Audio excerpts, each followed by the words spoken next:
बंद आत्मा, नए साल की पहली रात, new viral horror story, episode 1। नमस्कार दोस्तों, मैं सुनील श्रीवास्तव आप सभी लोगों का हमारे चैनल जय महाकाल सुनील श्रीवास्तव हिंदी स्टोरी में तहे दिल से स्वागत करता हूं। नया साल आप सभी के जीवन में सुख, शांति और महाकाल की कृपा लेकर आए। दोस्तों, अगर आप डरावनी कहानियां पसंद करते हैं तो अभी मेरे चैनल को सब्सक्राइब, वीडियो को लाइक और शेयर जरूर करें, क्योंकि आज से शुरू हो रही है एक न्यू वायरल हॉरर कहानी। साल की आखिरी रात खत्म हो चुकी थी। घड़ी ने जैसे ही 12 बजाए, पूरे शहर में आतिशबाजी की आवाज गूंज उठी। लेकिन उसी शोर में शहर के पुराने हिस्से में बनी एक वीरान हवेली, वहां सन्नाटा और भी गहरा हो गया। लोग कहते थे, नए साल की पहली रात उस हवेली में एक बंद आत्मा जाग जाती है। मैं वहां क्यों पहुंचा? दरअसल मेरा नाम सुनील है और मैं सच्ची डरावनी जगहों पर जाकर वीडियो बनाता हूं। नए साल की पहली सुबह मैंने सोचा, क्यों ना इस बार उसी हवेली की सच्चाई दुनिया को दिखाऊं।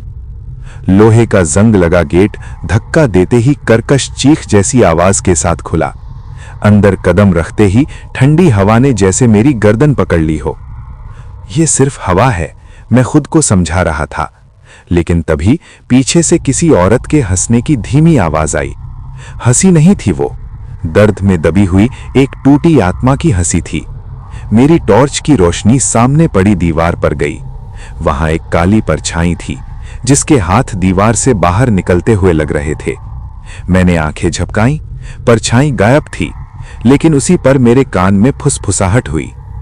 नया साल मुबारक हो, अब तुम यहां से नहीं जाओगे।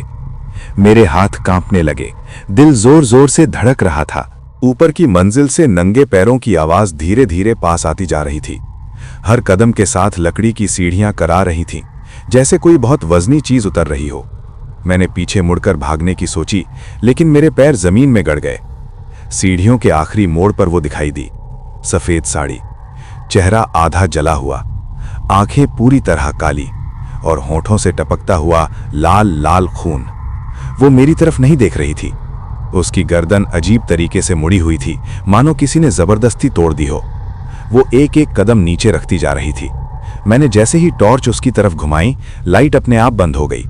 अंधेरा, पूरा काला अंधेरा।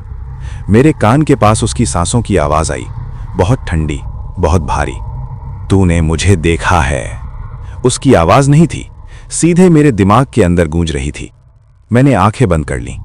अचानक किसी ने मेरे कंधे पर हाथ रखा। वो हाथ नहीं था, बर्फ जैसा ठंडा कुछ था। मैं चिल्लाना चाहता था, लेकिन आवाज गले में ही मर गई।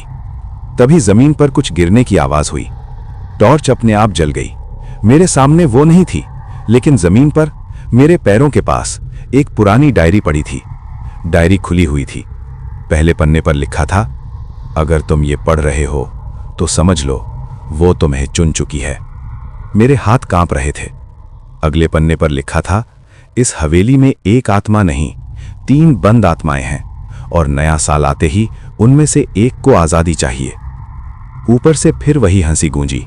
इस बार एक नहीं, 3 आवाजें एक साथ। और तभी हवेली का मुख्य दरवाजा जोर से अपने आप बंद हो गया। मुख्य दरवाजा बंद होते ही पूरी हवेली जैसे जाग उठी। दीवारों से सीलन टपकने लगी, फर्श ठंडा पड़ गया और हवा में सड़ांध की बदबू फैल गई। 3 हंसियों की आवाज अब साफ सुनाई दे रही थी। एक हंसी रोती हुई, दूसरी चीखती हुई और तीसरी ऐसी जैसे कोई मजा ले रहा हो। मैंने डायरी कसकर पकड़ ली। दिल कह रहा था भाग जा, लेकिन दिमाग सुन्न पड़ चुका था। अचानक सामने वाली दीवार अपने आप फटने लगी। ईंटें एक एक करके गिरने लगीं। उस दरार के बीच से पहले एक हाथ निकला, काली सड़ी हुई उंगलियां, नाखून इतने लंबे कि जमीन को खुरचते जा रहे थे। फिर दूसरा हाथ, फिर तीसरा, और दीवार के अंदर से तीनों एक साथ बाहर आ गईं। पहली वही जली हुई साड़ी वाली, दूसरी लाल लहंगे में चेहरे पर जिंदा जलने के निशान, तीसरी पूरी काली, बिना आंखों के, बस चेहरे पर एक गहरी दरार जिसके अंदर से दांत चमक रहे थे। तीनों ने एक साथ मेरी तरफ देखा। मेरे शरीर ने मेरा साथ छोड़ दिया। मैं जमीन पर बैठ गया। जली हुई साड़ी वाली धीरे धीरे मेरे पास आई। उसके पैर जमीन को छू ही नहीं रहे थे। उसने अपना टूटा हुआ मुंह खोला। नया साल हमारी कैद का आखिरी साल है, लाल लहंगे वाली चिल्लाई। हर नए साल हम में से एक आजाद होती है। काली आत्मा हंसी।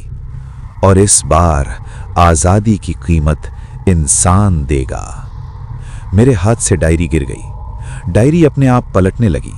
आखिरी पन्ने पर लिखा था, अगर तीनों एक साथ दिखें तो समझ लो तुम्हारी सांसें गिनी जा चुकी हैं। मेरी आंखों के सामने अंधेरा छाने लगा। तभी ऊपर से किसी बच्चे के रोने की आवाज आई। तीनों आत्माएं एक साथ रुकीं। उनके चेहरे पर डर था। मैंने ऊपर देखा। सीढ़ियों पर एक छोटा सा बच्चा खड़ा था, सफेद कपड़ों में, आंखों में आंसू, लेकिन उसके माथे पर एक तेज चमक थी। उस बच्चे ने नीचे देखकर कहा, इसे मत छुओ। तीनों आत्माएं पीछे हटने लगीं। काली आत्मा गुर्राई, तू फिर आ गया। बच्चे ने एक कदम आगे बढ़ाया। पूरी हवेली कांप उठी। उसने मेरी तरफ देखा। अगर जिंदा रहना है तो जो मैं कहूं वही करना। मेरे मुंह से बस इतना ही निकला, कौन हो तुम? बच्चे ने जवाब दिया, मैं वो हूं जो इन्हें बांध कर रखा है। और तभी जमीन के नीचे से तेज धमाके की आवाज आई, जैसे कुछ बहुत बड़ा टूट रहा हो। हवेली की छत से खून टपकने लगा। छत से टपकता खून सीधे मेरे हाथों पर गिर रहा था। हर बूंद के साथ हवेली की दीवारें जोर से धड़क रही थीं, जैसे ये इमारत नहीं, कोई जिंदा जिस्म हो। बच्चा सीढ़ियों से नीचे उतरा। उसके हर कदम पर जमीन में दरारें पड़ती जा रही थीं। तीनों आत्माएं पीछे हट चुकी थीं, लेकिन उनकी आंखों में गुस्सा अब भी जल रहा था। बच्चे ने मेरी तरफ देखा।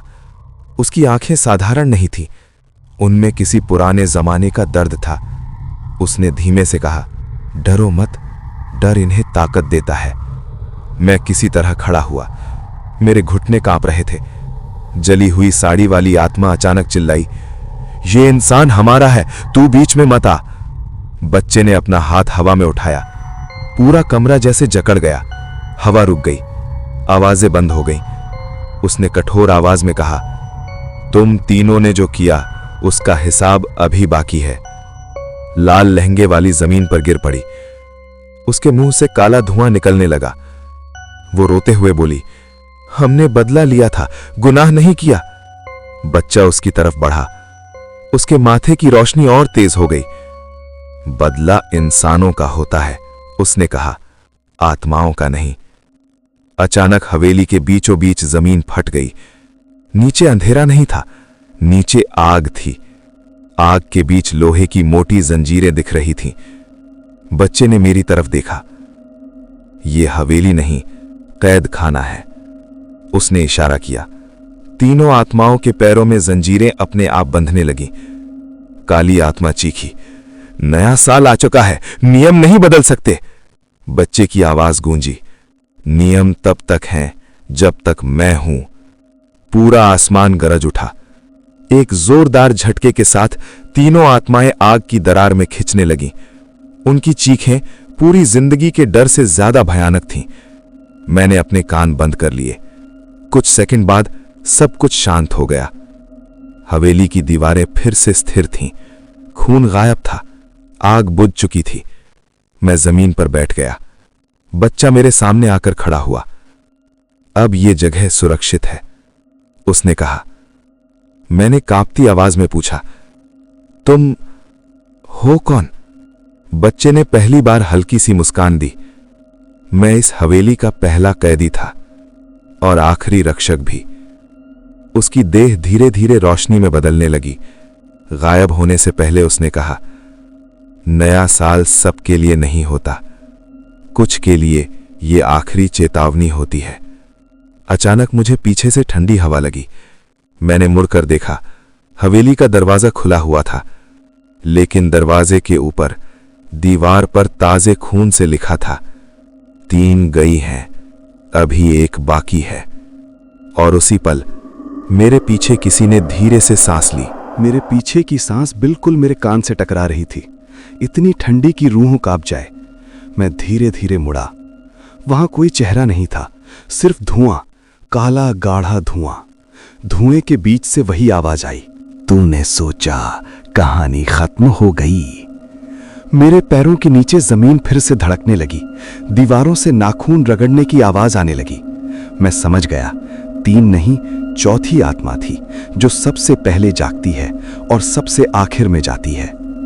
धुआं धीरे धीरे इंसानी शक्ल लेने लगा। बिना आंखों का चेहरा, मुंह पूरी तरह खुला और अंदर सिर्फ अंधेरा।